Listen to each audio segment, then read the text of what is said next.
It is about 12 o'clock. Getting ready to start our heat trace series number 3. Today we are going to be talking about specifically heat trace design strategies and also the design tools that are available online.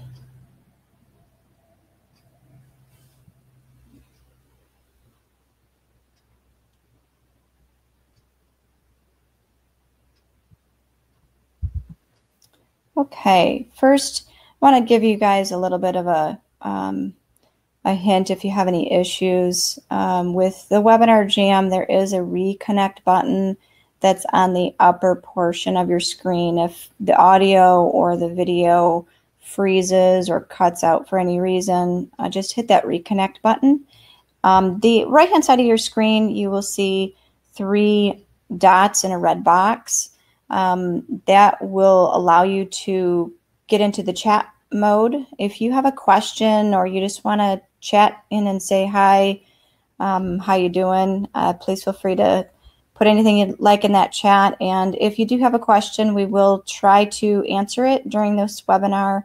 If we run out of time, we will answer that question in an email afterwards.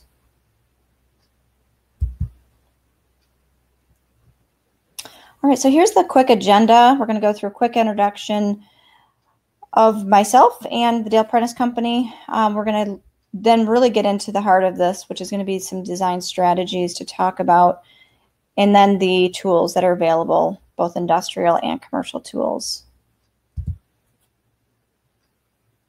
So my name is Melissa Melton. I have been working with the Dale Prentice Company now for over 25 years and have done a lot of design work throughout the company in different positions. Most recently, in the last 9 years, I've been doing the outside sales engineering work and also doing some field technical service work. So whenever you have a project, a problem, an issue that you want some expertise on, not only do you have myself to count on, we also have many other experienced individuals in our company, and I'll talk about them in a little bit as well. So Dale Prentice Company, as you probably know, we are a Michigan-based company.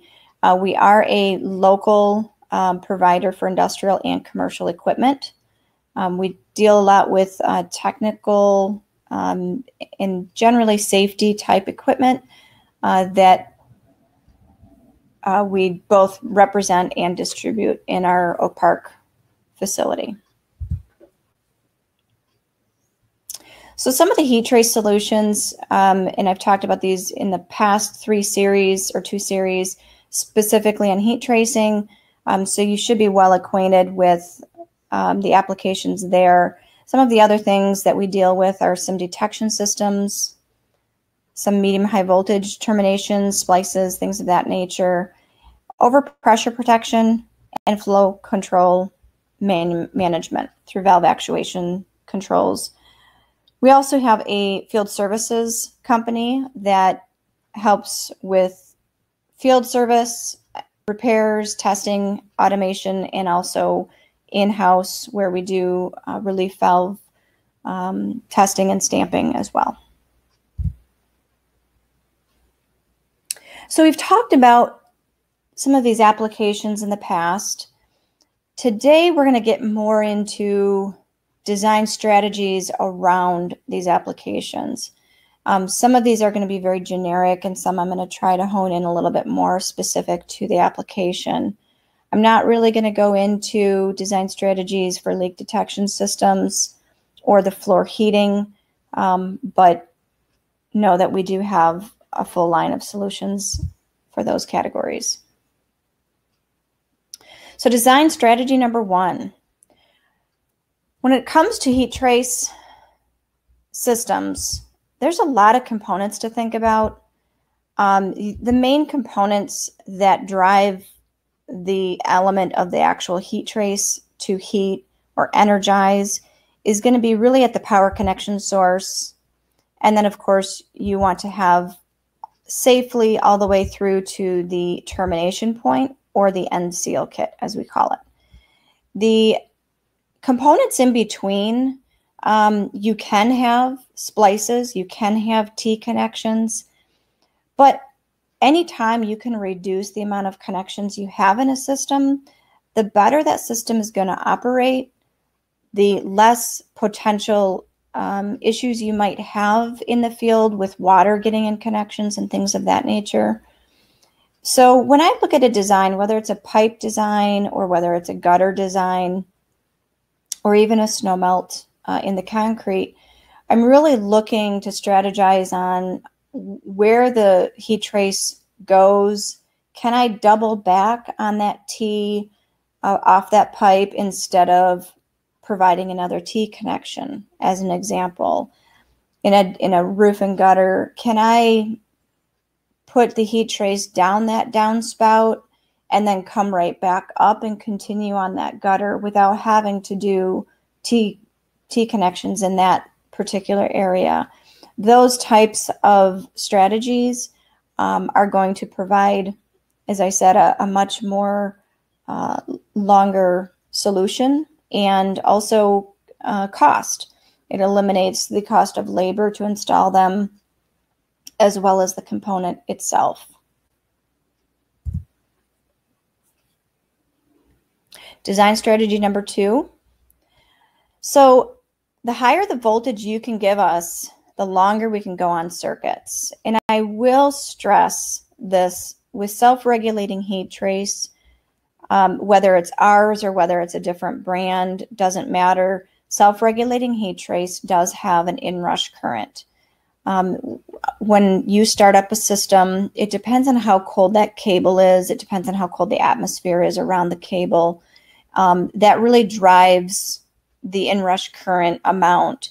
So as you see, we've got a maximum circuit chart on the screen right now, and we really do advise going based off of these circuit breaker charts. Do not go based off of simple math of the amount of volts and the amount of watts that the cable produces. You will undersize your circuit breakers and your wiring and have issues. But going back to the strategy number 2, as an example, if you looked at an application and you told me you only had 120 volts, but say the gutter, between the gutter and downspout, you are 250 feet. Well, with 120 volts, that's going to push you into 2 circuits. The maximum on a 30 amp breaker, even if you started at a temperature of 32 degrees outside, which would be pretty much a thermostat, your maximum is only 200 feet. Now, if you can provide me 208, 240, or even 277, you can see on this chart how much more length you can get out of that system, which would require less components, less circuitry, power wiring, as well as circuit breakers. Those kinds of things will be a cost savings in the end for you and the owner. So again, the higher the voltage you can give me, the more we can do with that circuit. Now I will emphasize, this chart only goes up to 277. This is self-regulating cable. When we get into applications that might be more productive to go to an MI cable, we can do that with even a higher voltage than 277. We can go up to 480 volts. We can also maximize when you can give us 3-phase in many cases in our control strategies, which we'll talk about in a minute.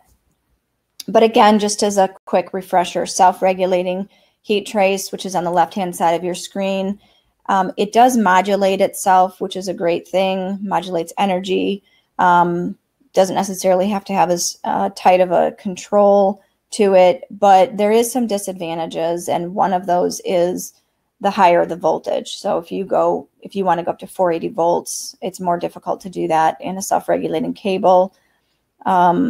So those are things to think about when we're looking at which cable is more appropriate. Design strategy number 4. So methods of control. If you're looking for an individual control ratio, one circuit to one control, that might be a good design strategy if you're looking to have a tight band on that pipe temperature. You're trying to maintain a specific pipe temperature.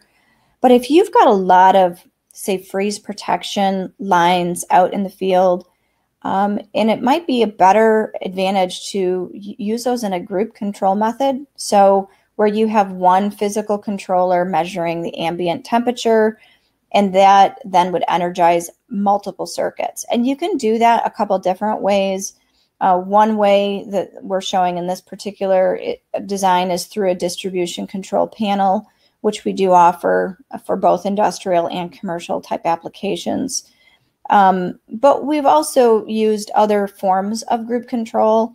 In some instances, we will customize a relay contactor panel to do that same type of group control.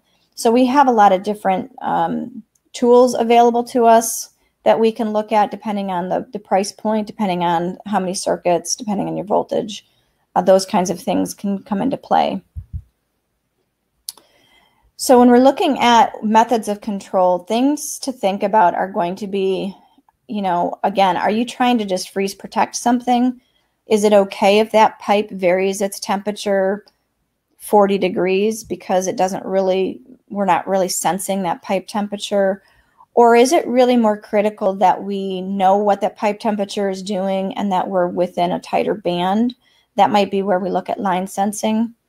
We also have energy savings conservation measures in a lot of our smarter controls called PASC, and that proportional ambient sensing modulates the energy output even further than the self-regulating technology.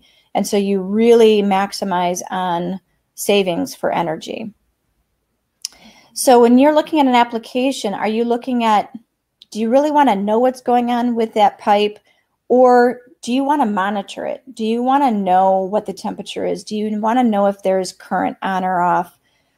Ground fault, that's a big one. So if you want an alarm for a ground fault, those are the kinds of things that you need to think about when we're looking at what type of controller is appropriate for the project. Or is it simply you want to know if there's continuity and voltage running through that heat trace line, and we can do that simply with a lighted end sail. So those are some of the strategies that we can use and manipulate based on the needs of the owner. When we look into specific applications, we might look at things like our automated snow control system, or if it's a hot water pipe application, we're going to be looking more specifically at, say, the HWAT Eco. Or we get in further, maybe you have multiple applications. Maybe you have a project that has pipe freeze protection, roofing gutter, surface snow melting, hot water, even floor heating or freezer frost heat prevention. All those things are, in today's world, something that we can bring together into one control unit called the Access 30, or in the industrial world, the NGC 30. So those are some of the things that we like to have that discussion with you and decide, you know, what's the best method for controlling that particular project. Okay, the last design strategy we're going to talk about today is going to be using your local support.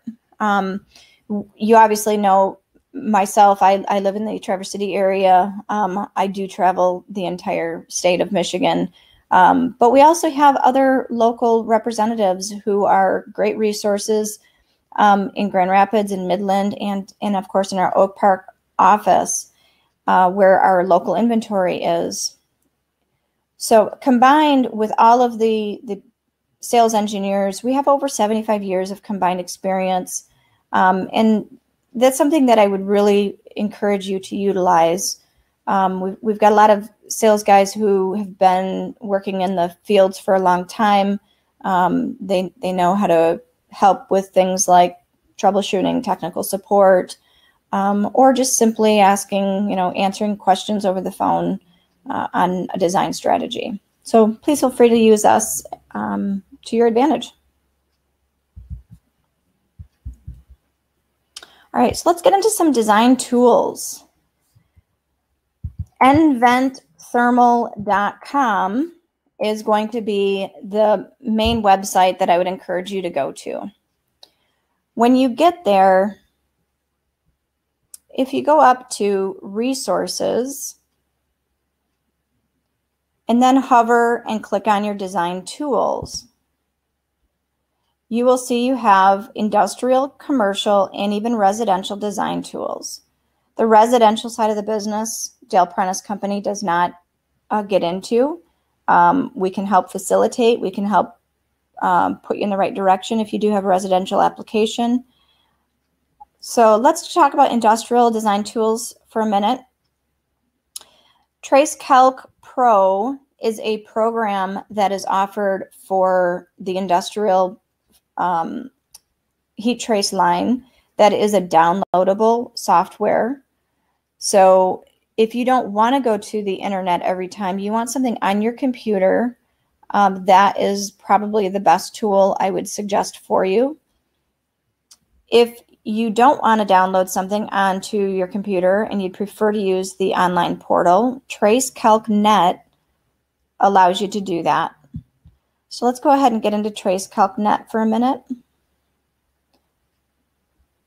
So of course you first have to select what country you're from.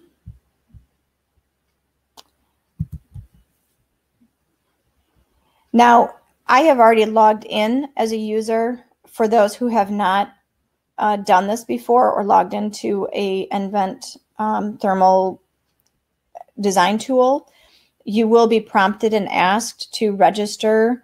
Once you have a login and password, it does allow you to get into any of these design tools as needed. So you only need to do that one time, and then you're able to get into these design tools as you need. So I created this pipe freeze protection example.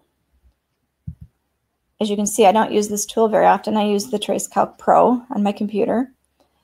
So you can create a new circuit, or you can go to an existing circuit and modify it. Let's go ahead and create a new circuit. You can kind of see some of the information that you're going to need in order to fill this out, which, by the way, I will put on the webinar jam here in a minute. We have a couple downloadable files for you, and one of them is a worksheet that really helps you fill out and manage a lot of this information that they're asking for on these design tools.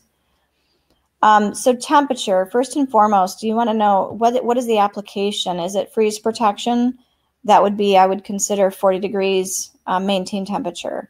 If you're looking at a process that you're needing to maintain at a higher elevation, you obviously need to change that factor. That's a very important one. Are the conditions on an outside pipe, or are we talking about a pipe that's inside of a building that might be heated? So your minimum ambient temperatures may be something that need to be selected and changed. So as you go through, there's a lot of variations that you may or may not pertain to you. So if it doesn't pertain to you, you can skip over them.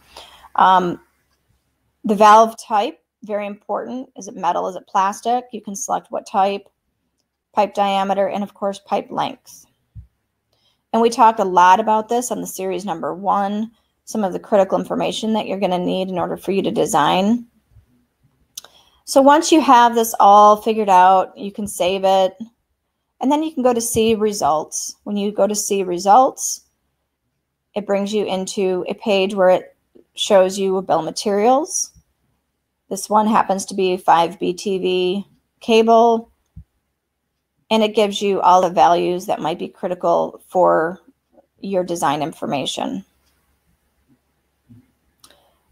Circuit breaker, I will point this out. We talked about inrush current with self-regulating heat trace. The circuit CB current is 9.7 amps. The circuit operating current is 4.7 amps. So the CB current is really what we're taking into account with the inrush current of the heat trace cable. If people want to figure out how much it's going to cost them to operate the system, that's where you'd go to this operating current, and which you can see it's about half of the inrush. So it's a pretty important distinction.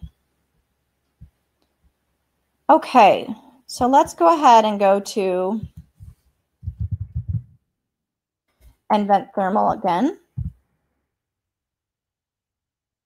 Go to our resources, design tools, and now let's get into a couple of our commercial design tools. You can see there are a couple that are the same roof and gutter de-icing calculator on the industrial as well as on the commercial side, as well as the SnowCalc. These are the same programs. The only differentiation is if it's for an industrial application, but there's no difference in the actual calculators themselves. So I'm going to go into a roof and gutter de-icing calculator. I'm going to go ahead and start my design.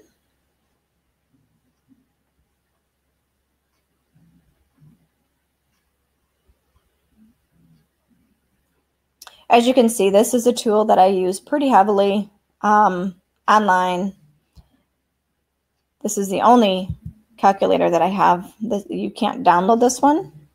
So it is something that you do need to maintain online.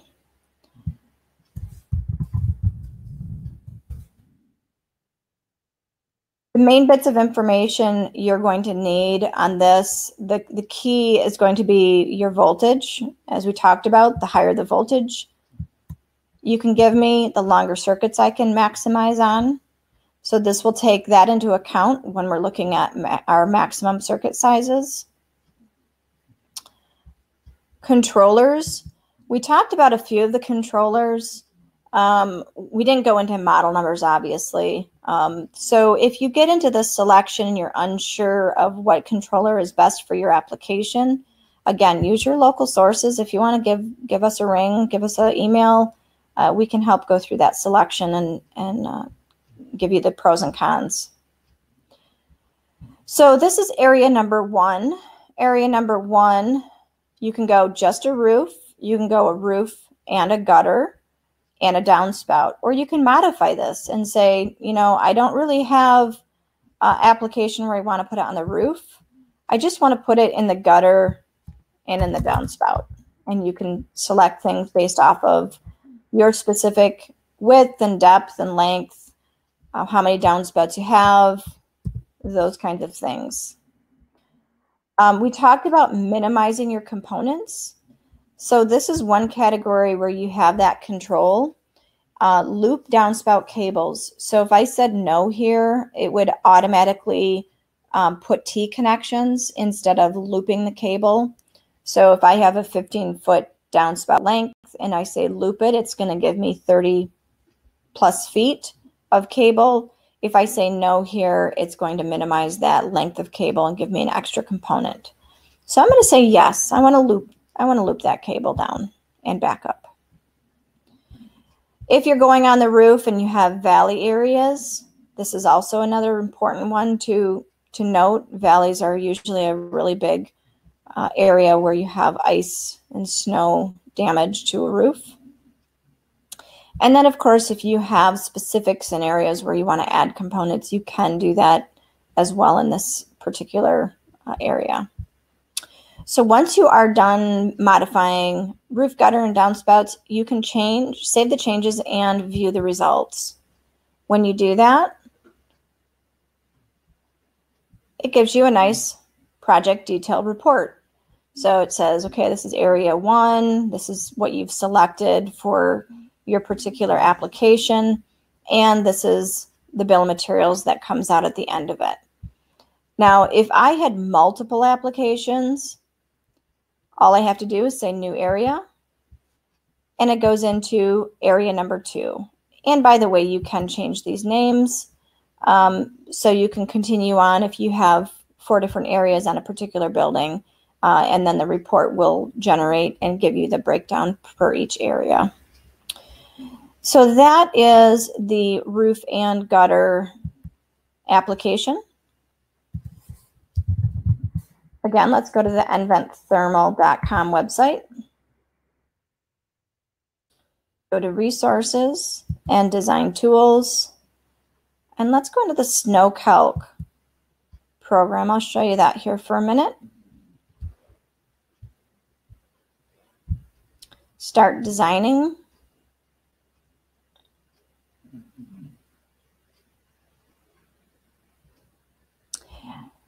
This looks a little bit different, but as you can see, I do quite a few projects in this particular program as well. You can modify what it's viewed based off of. So if I wanted to put it in order by the created date, I can click on that link at the top and change what the created date listing is, positive or negative. If I want to start a new project, I simply hit the plus. Project name.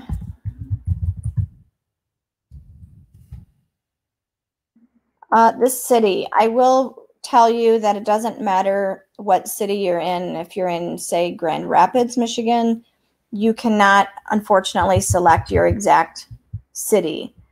What this represents, and if you go through the design guide, it also has the same chart. This represents areas where we have weather bin data. So in Michigan, my go-to generally is Detroit, Michigan. For most areas, I just simply modify based off of that category.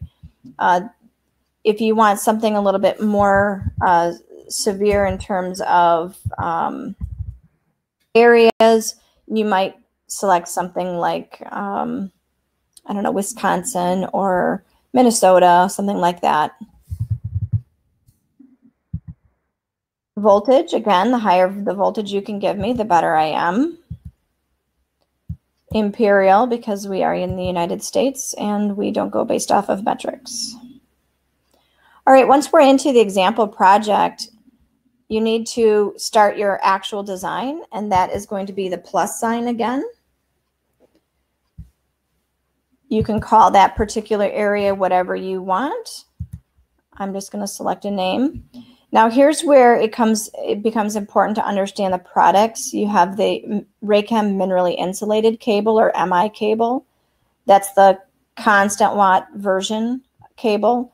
And then you have the electromelt version cable, which is the self-regulating heat trace. So you will need to know, and you will need to select that particular area. Wattage output, 35 watts per square foot is designated based off of the region that we selected. So based off of Detroit, Michigan, 35 watts a square foot is generally utilized. However, if I'm doing anything in a wintry condition or in a northern climate, I will change that, and depends on where it is and what the application is. But for right now, let's use 45 watts a square foot. Number of expansion joints, if I don't know at this time, I leave it as 0. Total square foot area, obviously that's very important. I have 120 square foot area. Conduit allowance, what that means is how far is your power connection kit going to be from that point to the point that your sidewalk or your concrete heating portion starts. So if my power connection is going to be right next to it, maybe I only need to put 5-foot conduit allowance. If it's going to be extended and you're going to have a longer conduit feed, you may need to modify that number. Maximum circuit breaker sizing for electromelt, the maximum you can do is 50 amps. I'm going to go ahead and leave that as 50. Save and calculate, and that then gives you your design results. So you can see how much footage of cable it's going to be. It gives you a really good bill of materials, how many power connection kits, junction boxes, and even cable ties to give you a good selection that you can now take this information and come to us with a quote request if you'd like, or ask any assistance on looking at the design. Is it okay? Is there any modifications we would do to it? Those kinds of things. All right, so I saved and calculated it already. Now I'm going to go back. This is kind of a quirky area, in my opinion. There's not a way to bounce back. When you save and calculate, it does save your design, but Then you want to go back to your project name, and then it would give you a listing here. If I had another area that I wanted to add to this, I could simply click add here again. Since I don't, I'm going to go here to the project bill of materials. And now you can see it not only selects the cable and components, it's also selected what they've recommended for a controller and also for sensors.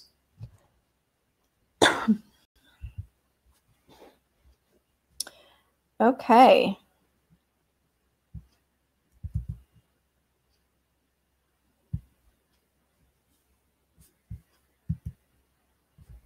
That wraps up our 30 minutes lunch break. I appreciate your time. We will be doing one more webinar series that will be Wednesday, August 5th. So it's in about 2 weeks. Again, same time, 12 o'clock. And this will be on installation tips and troubleshooting.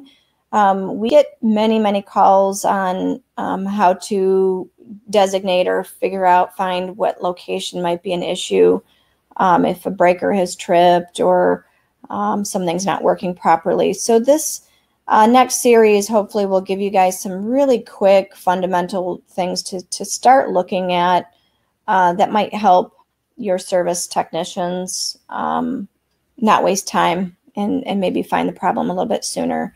If you've missed series 1 or 2, you can go to the Prentice Co website. Specifically, the address is www.prenticeco.com/training. And then you can go in and hit the replay for the series 1 or series 2 webinars, and you can certainly rewatch those or forward that on to someone else in your company. If you feel there's someone who could get some value out of these short 30-minute sections, please feel free to do that. Otherwise, if you have any questions, as I said, feel free to put that in the chat box. We will email you a response and answer any questions that you might have. I'm also going to put on the screen real quick